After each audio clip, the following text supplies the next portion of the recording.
Hi everybody, today is Friday. I hope you've had a lovely week. I hope you've been doing lots of fun activities with your parents. I don't know whether you've seen, but I've shared lots of art and craft activities on the page. And if you've been doing any, please take a picture and include them in the comments, and then maybe I might share yours to the page to show other children. Now, I am going to read a story. This is going to be the start of a week of a series of stories for next week.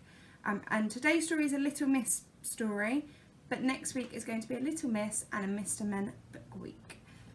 Today I'm starting with Little Miss Splendid, so I hope you enjoy. Nothing was too good for Little Miss Splendid. She lived in a huge house surrounded by large gardens. She slept in an enormous bed with silk sheets and silk pillowcases. She bathed in a gold bath, and she dined off silver plates. Oh, she was splendid. At least she thought so.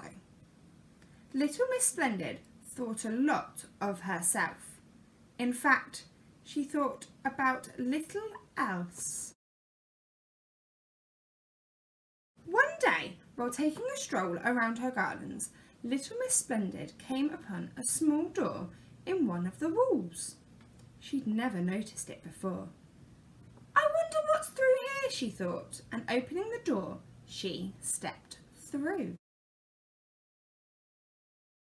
She found herself on a road.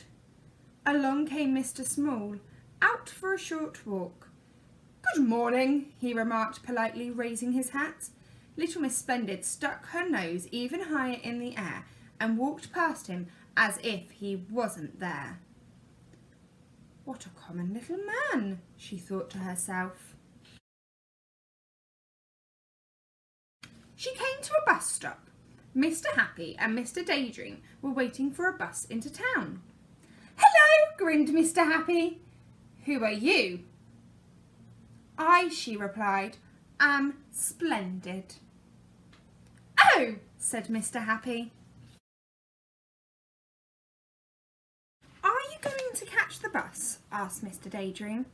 Me, she said. The bus? Never. I, she went on, have never ever in the whole of my life travelled on a bus.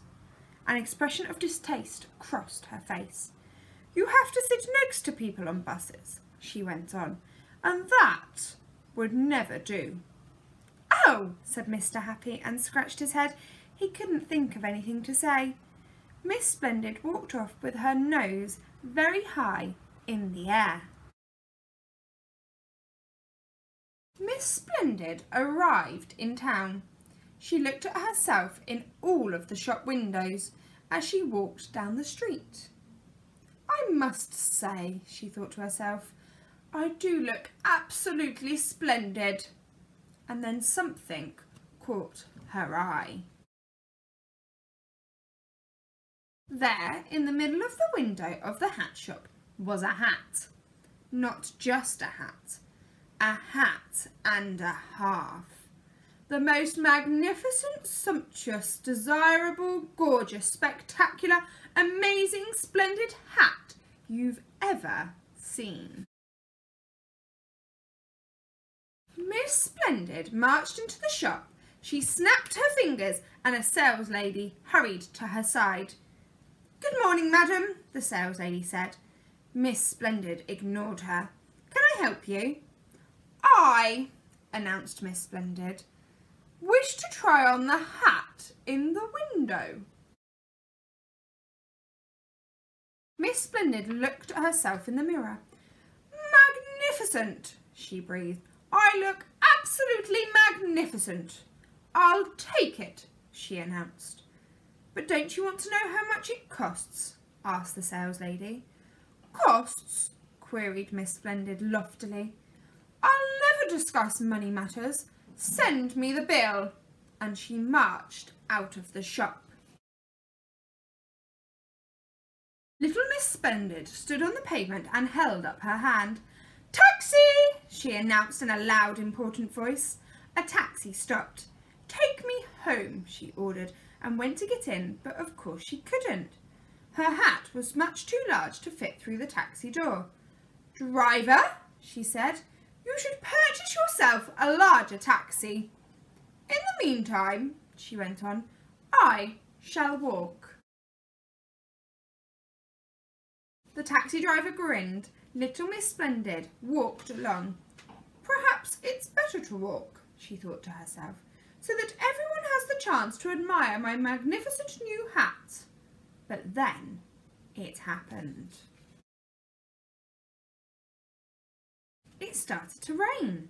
And the trouble was, the more it started to rain, the more it rained.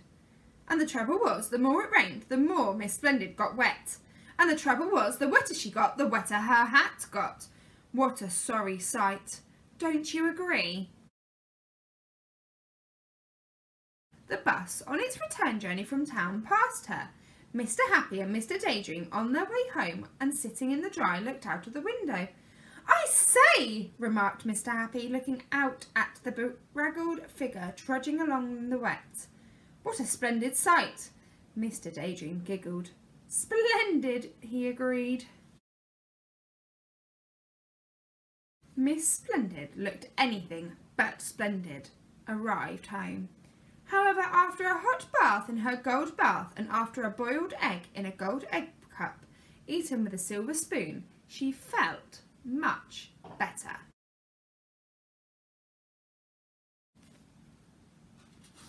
In fact, later on she spent an extremely pleasant evening looking at, well, what do you think she spent all evening looking at? No, not a television.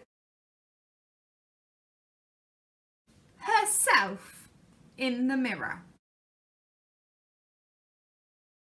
Well, that book certainly got an interesting message. I hope you picked up on it.